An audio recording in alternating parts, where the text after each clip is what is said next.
এই সম্পর্কটা জান্নাত থেকে শুরু হয়েছে।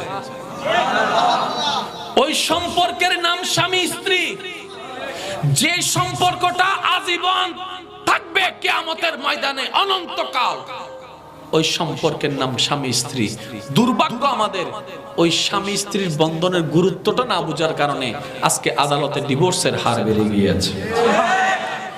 আমার কথায় কষ্ট নেবেন না, বাস্তব যেটা সেটা বলছি।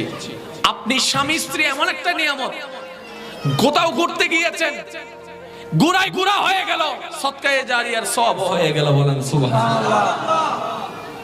স্বামী স্ত্রী কি জানেন? স্বামী স্ত্রী দুইজন দুই প্রান্তের মানুষ। এক জায়গায় হওয়ার কারণ কি জানেন?